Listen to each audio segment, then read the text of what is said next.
Ganda ko dito, oh. Sino yun? Nasaan na yun? Bata, okay ka lang ba? Kanina ka pa kasi nakatayo dyan eh. Pwede mo ba ako tulungan? Tulungan saan? Nawawala kasi yung kwintas ko. Dito ko yun nawala. Bigay kasi yun ng nanay ko sa akin eh. Sige tara. Saan mo ba kasi yun uling nakita? Dito lang yun banda sa puno. Kwintas? Kanina pa ako paikot-ikot dito sa punong to. Wala namang kwintas eh. Sure ka ba? Bata? Walang yung batang yun na. Iniiwan ako dito. Pinaglalaroan lang ata ako. Uwi na nga ako. Hi, Scarlett. Kagulat ka naman. Paano ka nakapasok dito sa bahay namin? Tara, hanapin lang natin yung kwintas. Saan ka ba kasi pumunta kahapon? Bigla ka nawala eh. Hindi ko din alam eh. Oo, tara, hanapin na natin yung kwintas mo. Yay! Anong kulay ba kasi yun? Kulay silver yung kwintas. Silver? Kanina pa ako naghahanap dito. Parang wala naman silver na kwintas dito. Bata? Iniwan na naman ako. Andito ka lang palang bata ka? Ang ginagawa mo dyan? Nay, hinahanap ko yung kwintas ng batang kasama ko. Umuwi ka na. Magagabi na oh. Sige, Nay. Nay, yan ata yung kwintas na hinahanap ng bata. Ba't nasa iyo yan? Wala to anak. Tara, uwi na tayo. Nay, saan mo ba talaga galing yung kwintas na yan? Itong kwintas na to anak, special to sa akin dahil galing to sa kapatid ko.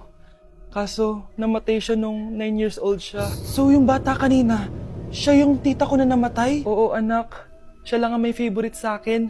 Mga magulang namin, ayaw sa akin. Kaya sobrang mahal ko yun anak. Ang lungkot naman pala, Nay. Sobrang sakit lang. Sorry. Tama na yun, Nay. Nanay mo yung pumatay sa akin, Scarlett.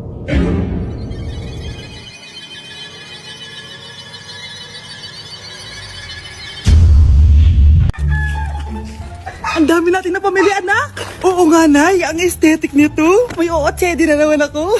Anak, sino yun? Mukha silang masamang tao, Nay. Papunta sila dito, anak. Takbo na tayo. Sige, Nay. Anak, palasan mo! A few moments later. Ano to? Bakit nyo kami kinidnap?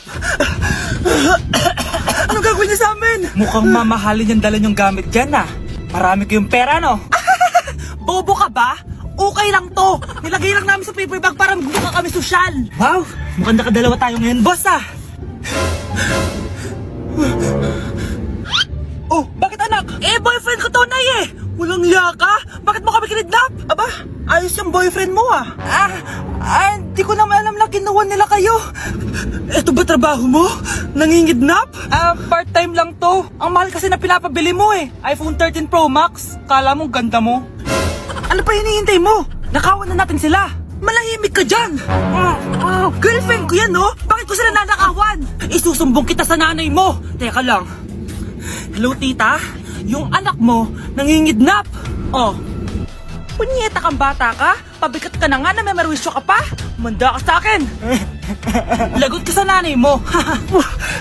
Aalis na ako dito! Ops! Akala mo makakatakas ka? Andito rin mga pulis. Huli nyo na to! Makukulong na naman ako! Galingan nyo sa school mga anak ha? Opo, Nay, gagalingan namin. Siyempre naman, Nay. Kami pa ba? Siya na, ingat kayo Alis na kami, Nay. A few moments later. Hala, di ba siya yung babae may dalawang muka? Kari, galingan mo ha. Ako na bahala sa sagot. Ay! Pumasok yung kaklase nating dalawa ang muka! Nakakatakot. May kaklase pala tayong abnormal. Mukhang alien. Kari, wag mo na silang patulan. Kapag ba may jowa si Kari, jowa na din ni Maya yun? Kari, hayaan mo na sila. Kari, kapag masakit ba ulo mo, masakit din ba ulo ni Maya? Aba, sobra na kayo anak, ba't nakasimangot ka? Binubuli nila kami sa school, Nay. Tinawag nila kaming abnormal. Mukha daw kaming alien, Nay. Mga anak, hindi kayo abnormal. Special kayo. Special kayo dito sa puso ko. Pero Nay, ang dami nilang sinasabi sa amin. Ay, hindi na importante kung ano man sabihin nila. Ang importante, mahal ko kayong dalawa. Tandaan nyo lagi yan, ha? Mahal ka din namin, Nay. Opo, Nay. Siya na, matulog na kayo. Maaga pa yung klase nyo bukas. Sige, Nay, tulog na po kami. Good night, Nay. Good night, mga anak. Palang araw, malalaman nyo rin kung bakit kayo ganyan. Maya, huwag mo akong iiwan, na. Oo naman, Kari. Forever tayo magkasama. Good night, Maya. Good night, Kari. 1 hour later. Kari? Gary! Gary! Good morning, Maya. Maya? Ba't di ka nagsasalita? Maya! Nay, alis lang ako sige anak. Iniwan niya phone niya. Ano kayang pinag-uusapan nila dito? Mga walang iya kayo. Humanda kayo sa akin. A few moments later. Bakit niyo po kami pinatawag, Nay? Kung hindi ko makikita yung phone ni Kyle, hindi ko malalaman pinagsasabi niya sa akin. Lagot tayo, ate. Kung san-san mo kasi nilalagay phone mo, Kyle? Nakalimutan ko eh. Mag-umpisa tayo sa'yo, Kyle. Nay, puro na lang itlog at hotdog niluluto ni nanay. Mas masarap pa magluto yung kapitbahay natin. Sige, next time, ipagluluto kita na sinigang na hotdog. O ikaw, Brianna. Alam niyo bang nagalit sa akin si nanay kasi dati with high honors ako, diba? Tapos ngayon with honors na lang. Siya nga bagsak nung high school eh. Oo, bagsak ako. Pero top 1 ako nung kinder. Kevin? Wala akong sinasabi Grabe talaga si nanay. Umaga pa lang galit na siya. Tapos utos pa siya ng utos. Bawal ba magpahinga sa bahay na to? Grabe. Wow, wala ka palang sinasabi At ikaw, Scarlett? Yes, Nay. Mga be, alam niyo bang galit na galit sa akin si nanay dahil daw nag-boyfriend ako na maaga? Siya nga maagang nabuntis eh. Di naman ako naggalit sa kanya. May problema ka ba sa maagang nabuntis? Wala akong problema, Nay. Idol nga kita eh. Ha? Anong idol? Buntis din ako. Ma'am, parang wala po ata sa lesson natin yung number 5. Ay, wala ba? O sige, bonus na lang yan. Thank you, ma'am. Ma'am, wala po ata sa lesson natin yung number 5. Oh, anong gagawin ko?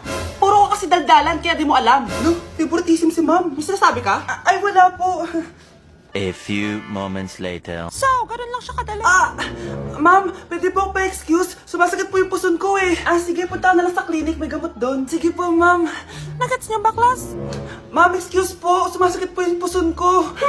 Ang arte mo naman. Konting sakit lang. Excuse agad. Kapag di maganda, wag na mag-inarte.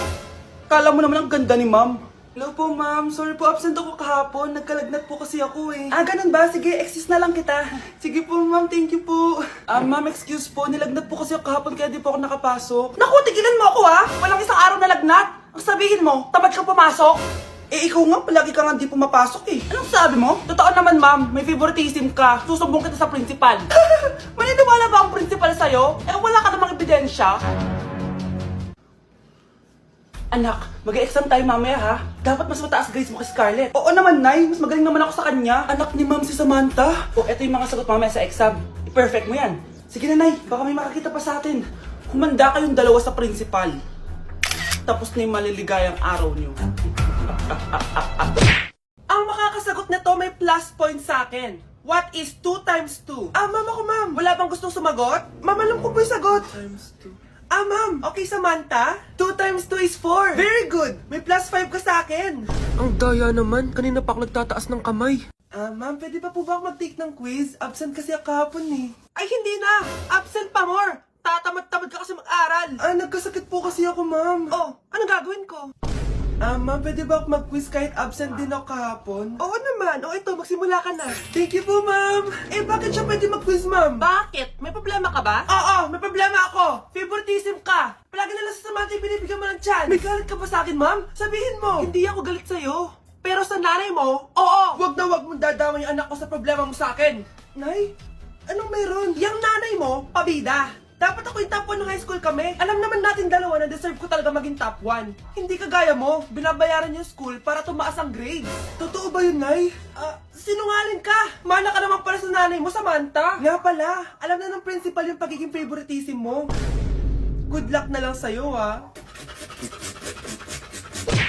Nay, mag-face-to-face class na daw kami bukas. Ay, buti naman, nabawasan yung mga tamad dito sa bahay. Kaso, Nay, buntis ako. Malapit na akong manganak. Ha? Alam ba ng bindan, anak? Buntis ka pala, di ko alam. Anong gagawin ko, Nay? Kaka-cellphone mo yan O sige, kakusapin ko teacher mo. A few moments later. Pasok po kayo. Ma'am, makikiusap po sana kami. Nay, manahim ka dyan. Tungkol po saan? May tumor po kasi sa tiyan yung anak ko, ma'am.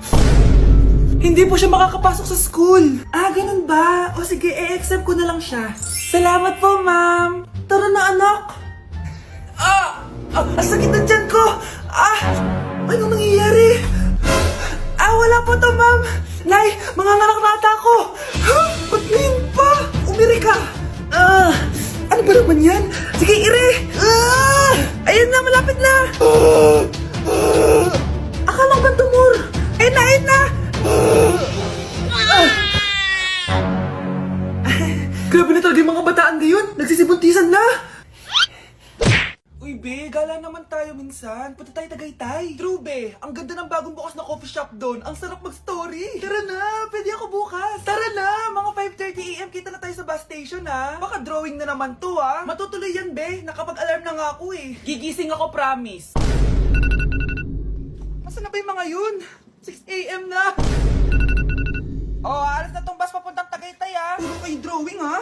Teka lang. Ano ba yun? Ano ba yun, be? Bakit ka tumatawag? Ano na, be? 6 AM na. Akala ko mapupunta na Tagaytay. Hindi ako pinayagan, eh. Sorry, be. Hindi ka pinayagan o tinatamad ka lang? Baka gusto mo sabihin ko sa nanay mo na 3 subject yung bagsak mo. Ito na nga, be. Maliligo na ako. Wait mo lang ako, ha? Ay, yung isa pa. Hello, be. Di ako makakapunta. May sakit ako. Sakit. Lalong lalala yung sakit mo, be, kapag nalaman ng nanay mo na boyfriend mo yung anak ng kaaway niya. Ay, be, magaling na pala ako. Nakakalakad na ako. 5 minutes nandyan na ako, ha? Madali lang pala kayo kausap eh. Let's go, Tagaytay!